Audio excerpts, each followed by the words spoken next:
Hello दोस्तों, मैं आपका दोस्त संजीत जाखड़। मेरे यूट्यूब चैनल संजीत जाखड़ पे आप सबका हार्दिक स्वागत करता हूं।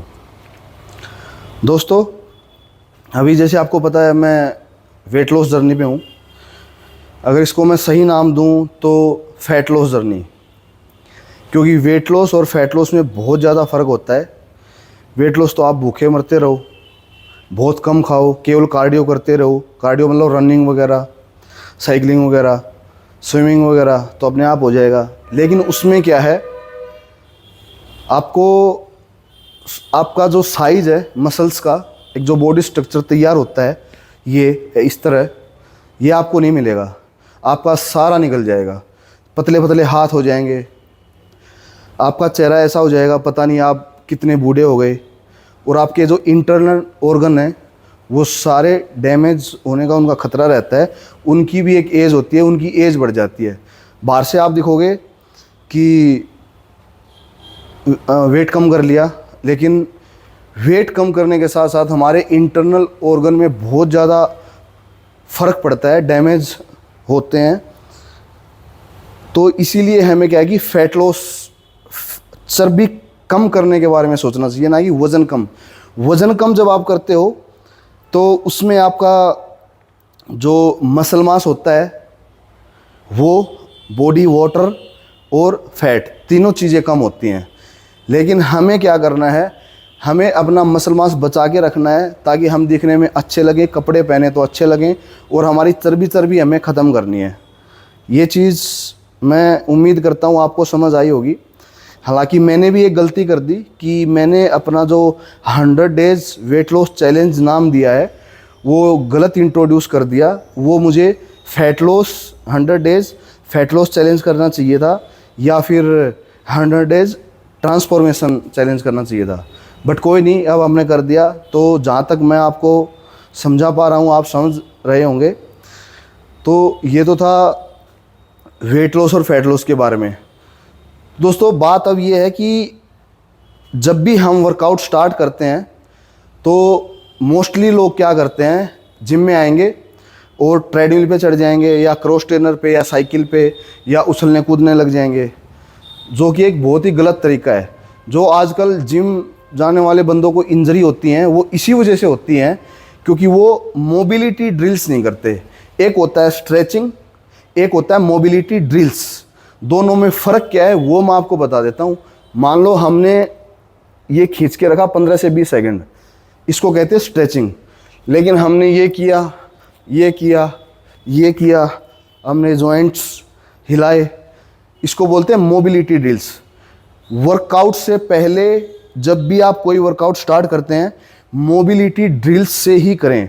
मोबिलिटी ड्रिल्स का मतलब है एडी से लेके चोटी तक जितना भी आपके जॉइंट हैं बॉडी में, सारे जॉइंट को गर्म करना है, जॉइंट को खोलना है। उसके बाद ही आप कोई भी वर्कआउट शुरू करो। उसके लिए आपको वार्म अप करने की भी ज़रूरत नहीं है कि ट्रेडमिल पे या फिर क्रॉस ट्रेनर पे या साइकिल पे या कोई रनिंग वगैरह बाहर, कुछ भी। आप अगर अच्छे से मोबिलिटी ड्रिल्स करते हैं, मतलब अच्छे से अपने जॉइंट को ओपन करते हैं, तो कम से कम 20 मिनट का टाइम लगता है। आज मैं आपको एडी से चोटी तक जितने भी जॉइंट्स हैं सारों को ओपन करके दिखाऊंगा, सारों की मोबिलिटी ड्रिल्स करके दिखाऊंगा, और वही आपका वार्म अप होगा। उसके बाद आप डायरेक्ट वेट ट्रेनिंग करो। वेट ट्रेनिंग मतलब वज़न उठाने की, कोई भी, जैसे हम चेस्ट करते हैं, बैक करते हैं, बाइसेप्स, शोल्डर, लेग्स, जो भी आपको करना है वो करो। और जब आपको कार्डियो मतलब रनिंग से है, स्विमिंग से है, कोई भी कंटिन्यू कार्डियो वो होती है जब आप वर्कआउट करते टाइम किसी से बात तक ना करो, बात तक ना कर पाओ, आराम से आपको हाँ जी, हाँ भाई, ये बताओ और बताओ, ऐसे होना चाहिए, तब आपका फैट लॉस होगा। और वो कार्डियो होती है। कार्डियो का मतलब कोई रनिंग वनिंग करना नहीं होता कि आप स्प्रिंट लगाने लग जाओ या बहुत लंबी लंबी रनिंग करो। आप फास्ट वॉकिंग करो, जो कि ना रनिंग होती है ना ये कि आराम से चल रहे हो, नहीं, आप फास्ट वॉकिंग करो। वेट ट्रेनिंग करो 1 घंटा 45 मिनट। उसके बाद आप ट्रेडमिल पे जाओ या क्रॉस ट्रेनर पे जाओ या साइकिल पे जाओ, तभी आपको ज़्यादा से ज़्यादा रिजल्ट मिलेंगे। अगर आप पहले कार्डियो कर लेते हो, पहले आप कार्डियो कर लोगे तो आपके अंदर एनर्जी बचेगी ही नहीं। आपको वेट ट्रेनिंग परफॉर्म करने के लिए एनर्जी मिल ही नहीं पाई, क्योंकि आपने सारी कार्डियो में ही एनर्जी निकाल दी। ठीक है, पहले मैं भी ऐसा बहुत कुछ करता था कि पहले कार्डियो कर लिया, फिर देखते हैं तो वेट ट्रेनिंग, वज़न उठ ही नहीं पाता है। और वज़न उठाना, वेट ट्रेनिंग करना बहुत ही ज़्यादा ज़रूरी है हमारी मसल्स को रोकने के लिए, मसल्स बनाने के लिए, अपने स्ट्रक्चर को अच्छा तैयार करने के लिए, ताकि आपके शोल्डर थोड़े गोल हो जाएं, आपके थोड़े बाइसेप्स दिखें, आप कपड़े पहनो, किसी पार्टी में, फंक्शन में जाओ या कहीं भी आप जा रहे हो तो लोगों को अच्छा दिखना चाहिए कि हाँ भाई बंदा वर्कआउट करता है। ऐसा नहीं कि आप वज़न कम करके बिल्कुल ऐसे हो जाओ सिंगल हड्डी और आपके तन बदन पे मसल मास बचे ही नहीं। ठीक है, तो अभी मैं आपको मोबिलिटी ड्रिल स्टार्ट करके दिखाता हूँ, हमने कहाँ से स्टार्ट करनी है। ऊपर से लेके नीचे तक सारी मोबिलिटी ड्रिल्स आपको दिखाऊंगा। और जो भी मेरी वीडियो देख रहे हैं, मैं आशा करता हूँ कि आप भी मेरी तरह ही मोबिलिटी ड्रिल्स करें जिम में आते ही, उसके बाद ही कोई भी वर्कआउट शुरू करें। और मोस्टली मतलब हर जिम के 99% ट्रेनर यही करते हैं कि क्लाइंट आएंगे, क्लाइंट कहेंगे सर आज क्या करना है, तो ट्रेनर पहले से ही इतना इरिटेट हो रखा है, क्योंकि सुबह 6 बजे आता है जिम, फिर उसकी 8-9 घंटे की शिफ्ट होती है, क्लाइंटों को इतना अच्छे से हैंडल नहीं करता। वो क्या कहता है, आप 10 मिनट है ना ट्रेडमिल कर लो, क्योंकि वो हर किसी को बताने लग जाएगा कि मोबिलिटी ड्रिल्स करो, ये करो, वो करो, तो वो भी इरिटेट हो जाता है, जो कि गलत बात है। कोई भी क्लाइंट आए, जितने भी ट्रेनर्स हैं, मैं उनको यही बोलना चाहूँगा, जो भी एक बार नया क्लाइंट आए उसको एक दिन पूरी आप 10-15 मिनट दो, उसको प्रॉपर अच्छे से मोबिलिटी ड्रिल्स के बारे में बताओ, उसको बोलो कि ये आपको डेली आते ही करना है। और ये करने के बाद आप मुझसे पूछो कि सर अब वर्कआउट में मुझे क्या करना है। ठीक है, तो दोस्तों अब मैं मोबिलिटी ड्रिल्स शुरू करके दिखाता हूँ। हमें कहाँ से शुरू करना है, हमें ये कलाई से शुरू करना है, ये क्लॉकवाइज 10 बार और एंटी क्लॉकवाइज। जितने भी बॉडी के जॉइंट हैं सबको ओपन करेंगे। उसके बाद हम अपने शोल्डर के जॉइंट को ये 10 बार करो, ये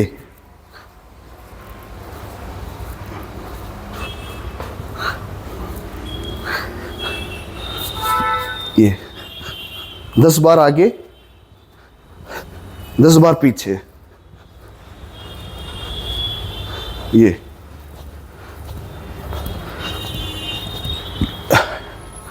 और जब भी आप ये अपने शोल्डर को क्लॉकवाइज और एंटी क्लॉकवाइज मतलब जैसे घड़ी चलती है ऐसे ऐसे, ये और ये एंटी उल्टी घड़ी चला दी हमने।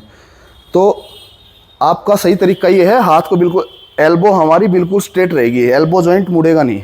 ऐसे नहीं करना जैसे कई ऐसे करते रहते हैं, ऐसे नहीं, हमें ये करना है, ये हाथ आपका पीछे से आना चाहिए, ये ठीक है।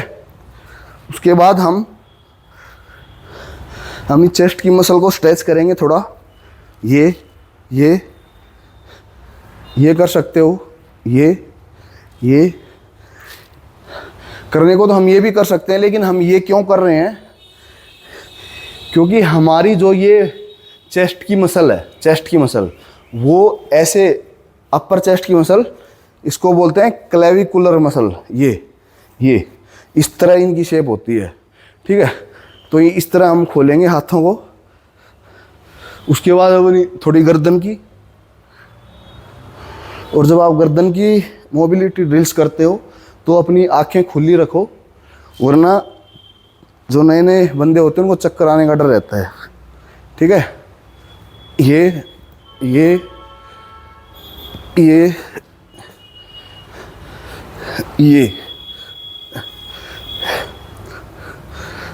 इसमें आपका जो पेल्विक बोन जॉइंट है वो भी वर्क करता है, ये। और फिर उसके बाद ये अपने पूरे हाथ खोलो, जैसे मैं कर रहा हूँ ऐसे ही परफॉर्म करना है आपको। और आप देखते जाओगे कि आपको थोड़ा बहुत स्टार्ट करने के बाद ही पसीना आना शुरू हो जाएगा, बॉडी गर्म हो जाएगी। तो स्पेशल आपको ट्रेडमिल करने की ज़रूरत नहीं है वार्म अप के लिए, आप मोबिलिटी ड्रिल्स करो। ये करेंगे, ये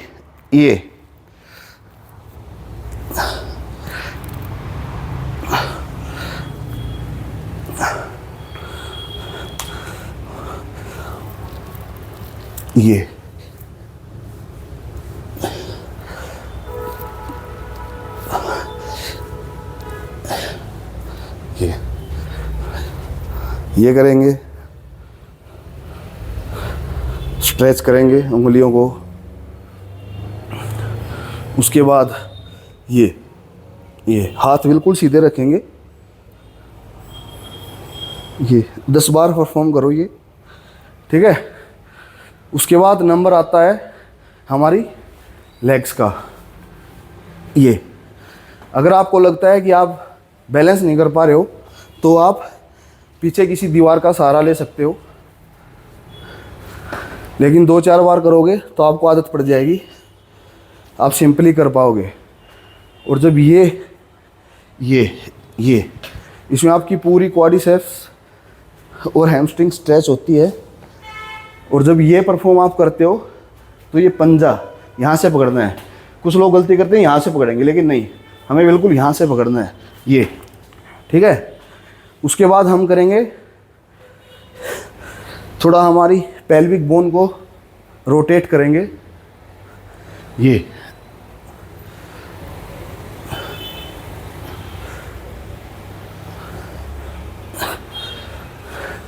नीचे जाएंगे, चेस्ट आउट, बैक आर्च। इसमें हमारा पूरा ग्लूट्स, हैमस्ट्रिंग और काफ तीनों मसल हमारी स्ट्रेच होती हैं। ये अब हम क्या करेंगे, एक हाथ से पकड़ेंगे, आपकी अपर बॉडी बिल्कुल लॉक रहेगी और पैर जितना आगे जाएगा उतना ही पीछे जाएगा।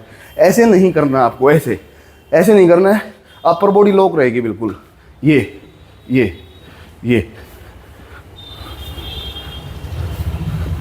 अब दूसरी साइड से ये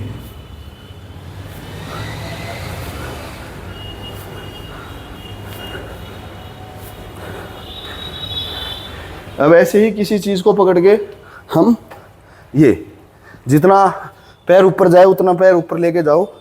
इससे क्या होगा कि हमारी सारी मसल्स गर्म हो जाएंगी, पूरी बॉडी की सारे जॉइंट ओपन हो जाएंगे। उसके बाद आप कोई भी वर्कआउट करोगे आपको मज़ा आएगा। ये इसके बाद हम ये थोड़ा पीछे चला जाता हूँ ताकि फ्रेम में अच्छे से आए।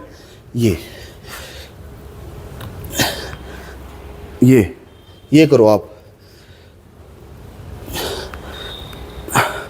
उसके बाद ये जो आपकी ये हैमस्ट्रिंग है पूरा स्ट्रेच हो।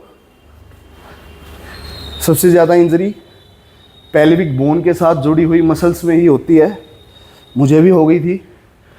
एक बार मैंने क्रिकेट खेलते हुए बिना वार्म अप किए स्प्रिंट लगा दिया था दोस्त के साथ, तो यहाँ से मेरी मसल टूट गई थी, जिसने मुझे बहुत दिन तक परेशान किया। तो दोस्तों अब हम एडी से, चोटी से लेके एडी तक मैंने बताया, तो हम अपने बिल्कुल पैर के निचले हिस्से को भी, टखने के पास जो जॉइंट है उसकी भी मोबिलिटी ड्रिल्स करेंगे। ताकि ये करने का फ़ायदा क्या है, अगर इसमें आपका लचीलापन होगा तो आपको कभी मोच नहीं आएगी। कभी उबड़ खाबड़ जगह पर हमारा पैर टिक जाता है तो हमें हमारा पैर मुड़ जाता है तो मोच आ जाती है। और जिसको मोच आई हुई है पहले कभी, तो उसको पता ही होगा कितना पेन होता है। तो हम इस तरह परफॉर्म करेंगे टखने के जॉइंट को भी। तो दोस्तों ये था हमारा मोबिलिटी ड्रिल्स। मोबिलिटी ड्रिल्स करने के बाद जिसको पहले कार्डियो करना है कार्डियो करो, वेट ट्रेनिंग करनी है वेट ट्रेनिंग करो। लेकिन मेरी आपसे सलाह यही रहेगी, आपको सलाह यही दूंगा, पहले आप वेट ट्रेनिंग करो, वेट ट्रेनिंग करने के बाद आप कार्डियो पे जाओ। लेकिन जो बंदे दोनों टाइम वर्कआउट करते हैं तो एक टाइम कार्डियो कर सकते हो आप 1 घंटा, और एक टाइम वेट ट्रेनिंग कर सकते हो। कार्डियो के टाइम आप डायरेक्ट कार्डियो करो, कोई दिक्कत नहीं, लेकिन दूसरे टाइम जब वेट ट्रेनिंग करते हो तो मोबिलिटी ड्रिल्स करने के बाद वेट ट्रेनिंग ही परफॉर्म करो। सारी पावर अपनी वेट ट्रेनिंग में लगाओ। क्यों? दोनों में फ़र्क क्या है? कार्डियो करोगे तो अपनी आप कैलोरी उसी टाइम बर्न कर पाओगे, 1 घंटा किया तो 1 घंटा कैलोरी बर्न होगी। लेकिन जब आप वेट ट्रेनिंग करते हो तो आपके मसल्स टिश्यू ऐसे होते हैं वो टूटते हैं। जैसे बाइसेप्स है, हमने डंबल लिया और ये किया, ये किया, जब नीचे करेंगे और ऊपर करेंगे, स्ट्रेच स्क्वीज, तो हमारी मसल्स टूटती है। जब ये मसल टूटती है, घर जाके इसमें न्यूट्रिशन भरते हैं, मतलब खाते हैं प्रोटीन डाइट, तो वो मसल्स में जाती है और मसल्स को जोड़ती है और उसकी और अच्छी ग्रोथ करती है। और जब बॉडी मसल्स को जोड़ती है तो उसमें बॉडी को एक्स्ट्रा कैलोरी बर्न करनी पड़ती है। बॉडी को कोई भी अंदर का काम करना है, रिकवरी करनी है, तो एक्स्ट्रा कैलोरी बर्न करनी ही पड़ेंगी। तो वेट ट्रेनिंग से फ़ायदा ये है कि आप सोते सोते भी कैलोरी बर्न करोगे। कार्डियो से क्या है कि जब आप कार्डियो करोगे तभी केवल कैलोरी बर्न होगी। इसलिए बोला जाता है कि वेट ट्रेनिंग बहुत ज़्यादा ज़रूरी है। कुछ बंदे जिम में आते हैं कि हमें तो सिर्फ कार्डियो करना है, वो उनकी पर्सनल चॉइस है, लेकिन हमारा काम है उनको समझाना कि आप वेट ट्रेनिंग पे ज़रूर ध्यान दो। कोई इंजरी है तो उस पार्ट पे थोड़ा ध्यान दो, तरीके से करो। ज़्यादा इंजरी है तो थोड़ा रेस्ट ले लो, केवल कार्डियो कर सकते हो। लेकिन मैं आपको ये बोलना चाहूँगा, पहले वेट ट्रेनिंग करो, उसके बाद आप कार्डियो करो, अगर एक टाइम वर्कआउट करते हो तो दोस्तों आज के लिए इतना ही। ये मोबिलिटी ड्रिल्स मैंने आपको बता दी। अभी जैसे मेरी पूरी बॉडी गर्म हो रखी है, मुझे स्पेशल कार्डियो 10 मिनट ट्रेडमिल वगैरह कुछ करने की ज़रूरत नहीं है। मैं डायरेक्ट वेट ट्रेनिंग स्टार्ट कर सकता हूँ ताकि इंजरी फ्री बॉडी रहे। और दोस्तों अगर आपको मेरी ये वीडियो पसंद आई हो, अच्छी लगी हो, आपको लगा हो कि आपके लायक मैंने कुछ बातें अच्छी बताई हैं जो आपको काम आएंगी, तो मेरी वीडियो को लाइक करें और दोस्तों के साथ शेयर करें और चैनल को सब्सक्राइब करें, ताकि मुझे भी हौसला मिले कि हाँ जो मैं चीज़ें बता रहा हूँ लोगों तक पहुँच रही हैं और लोग मुझे देखना चाह रहे हैं। अगर आपको किसी भी वर्कआउट से रिलेटेड या स्ट्रेचिंग या मोबिलिटी ड्रिल्स या कार्डियो, किसी भी वर्कआउट से रिलेटेड कोई भी वीडियो आपको चाहिए तो आप मुझे मैसेज कर सकते हो, कमेंट कर सकते हो, तो मैं उसी टॉपिक पे वीडियो बनाऊंगा। और बिल्कुल बहुत जैसे आज मैंने खुल के आपको समझाया उसी तरीके से मैं आपको समझाऊंगा। तो दोस्तों आज के लिए इतना ही। बाकी अगली वीडियो में बताते हैं स्ट्रेचिंग के बारे में भी, वर्कआउट के बारे में भी, और मेरी अब आने वाली वीडियो डाइट के बारे में भी रहेंगी कि आप वेट लॉस के टाइम किस किस चीज़ का ध्यान दो, कैलोरी को कैसे कम से कम रखो, किस बॉडी वेट के लिए कितनी कैलोरी चाहिए, सब कुछ आएगी मेरी वीडियो में। आने वाली वीडियो में पूरी चीज़ें मैं खुल के बताऊंगा। तो दोस्तों आज के लिए इतना ही। नमस्कार।